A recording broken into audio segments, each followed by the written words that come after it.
Hello and welcome. This is Kendra, and today I am featuring the July of 2023 Crafty Courtyard Kit by Pink and Main called Summer Fruits. And I'm sharing how I made 18 cards with this fun fruit-themed kit. I recently shared an unboxing video that shows all of the contents of this kit, so if you missed that video, I will link that in the description box below. But here's a brief look at what all is included. The Crafty Courtyard Kits are one of the monthly subscription products available from Pink and Main. The base price is only $34.99, and you can sign up to receive the kits each month. They usually ship around the 15th, and shipping is based on where you live. You can still purchase the kits through the end of the month unless it sells out. If you're a monthly subscriber, you'll always receive 15% off all products in the store, so it's definitely worth it to sign up. If you'd like to subscribe, I will have a link down in the description box. This is an affiliate link, which means if you make a purchase, I earn a small commission at no extra cost to you, and this helps to support my channel. Now, before we get started, I hope you'll take a moment to click on that subscribe button if you're not already a subscriber. Here is the paper pad that comes in this month's kit. The paper pad has 24 double-sided sheets. The papers are a heavier weight paper, and they have kind of a glossy finish to them. For most of the cards that I'm sharing today, I'm using with my new quarterly card challenge number 11, and I've selected 6 coordinating pattern papers for each of the color-coded cutting guides.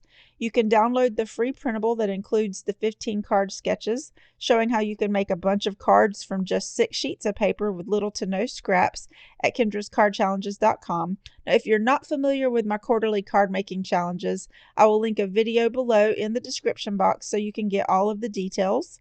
In this video, it shows how to cut the papers. You can win prizes for entering the challenge, including a prize pack from Pink and Main, who is one of our prize sponsors.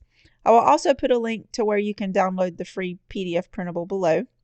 Now, I went ahead and cut the pattern papers, and I also cut the layers using the colored cardstock in the kit, and I placed them in these cellophane bags that are numbered for each of the 15 card sketches. Before I start putting the cards together, I'm going to go ahead and stamp out a bunch of images to use as the focal points of my cards. I'm using my Misty stamping platform, and I've already placed all of the stamps down on a half sheet of white cardstock.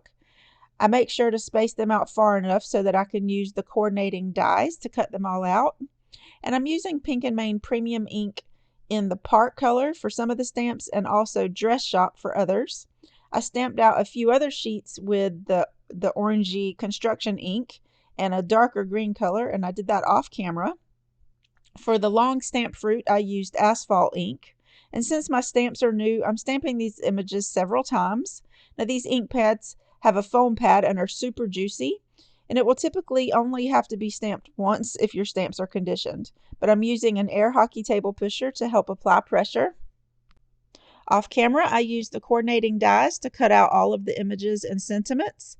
And next, I selected Copic markers to match all of the colors as best as I could in order to color in the long fruit images. Here's a list of the colors I used in case you want to take a screenshot. The light greenish yellow color is YG01. I know it's kind of hard to read, but I went ahead and colored all of the fruit similar to the way they were colored on the Pink and Main card sketches sheet that's included in the kit. I decided what images and sentiments I wanted to go on each of the cards, and I have everything ready to assemble. I'm placing the card sketch up in the top left corner of the screen here, and just for your information, I have sped this video up 6 times. In addition to the contents of the kit, there's a few extra things you'll need to make some cards, such as a scoring board, a paper trimmer, a die cutting machine to use the coordinating dies, some colored ink, markers, some extra cardstock for the card bases, and some adhesive.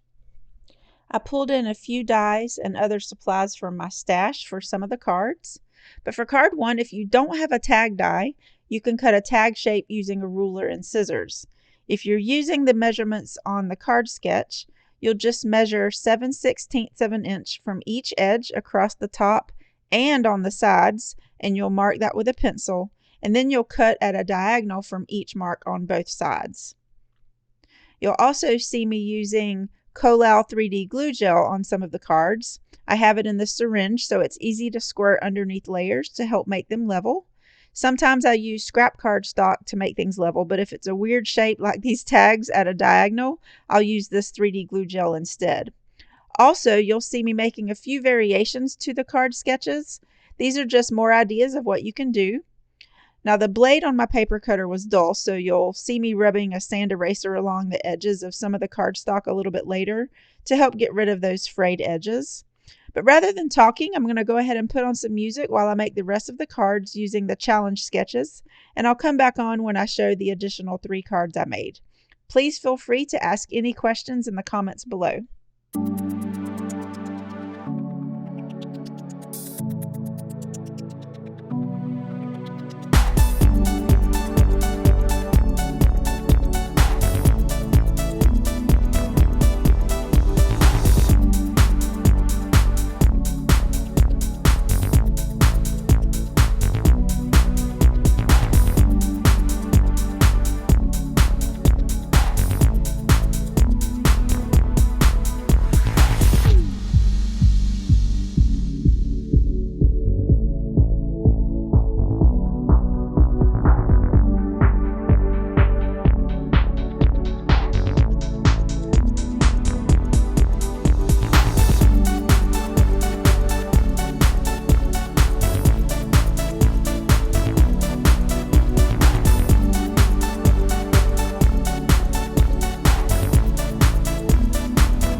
now that I've completed all 15 cards from the challenge, I'm going to show some additional cards that I made. For these next 2 cards, I'm using scraps from those pattern papers that I cut down for some of the layers on the challenge cards. And I had some extra stamped sentiments, so I decided to use those for this particular card. I used both of the citrus theme ones. One says "You are the zest" and the other says "Squeeze the day." And I really like how this card turned out. For this next card, I used the Word and Shadow die that says "Hi" from the Simple Greetings die set from Pink and Main. I used a wide scrap strip of the watermelon paper directly in the center, and I layered it on top of a dark green piece of cardstock, and I cut 2 1/4-inch strips of the lime green color to go along the edges to make it look like it was double layered, and I finished it off with 3 enamel dots. Now for this last card, I'm using the basket weave stencil that came in the Crafty Courtyard Kit. I've placed a piece of white cardstock that measures 4 by 5 1/4 inches, and I've placed it on this stick and stamp mat to hold the cardstock and the stencil in place. I used Pink and Main embossing ink to dab directly onto the cardstock through the stencil. Sorry about shaking the camera, but I didn't realize it was making the entire table shake while I was doing that. But this is the first time I've used this mat, and it's really sticky, so I struggled a little bit getting the cardstock off. Next, I applied candy apple red embossing powder, and I forgot to hit record again before doing this, but you can see me applying a little more powder to the edges and in places that didn't get enough. And then next I applied the heat tool to melt the powder. There was quite a few stray specks of powder along the edges, so I decided to use the fancy tag dies to cut out a tag from the center of this stenciled embossed panel, and I cut down a 4 by 5 1/4 inch sheet of the strawberry pattern paper. This card is a variation of sketch 1 from the challenge. Instead of it being landscape though, I just decided to make it portrait. I made the card base and cut the scallop layers from the on the green cardstock, and I used the sentiment that says "I love you very much" and a strawberry die cut to glue to the front of the tag. Rather than cutting a hole through all of those layers, I just decided to add a glitter enamel dot where the hole would go, and this is the finished card.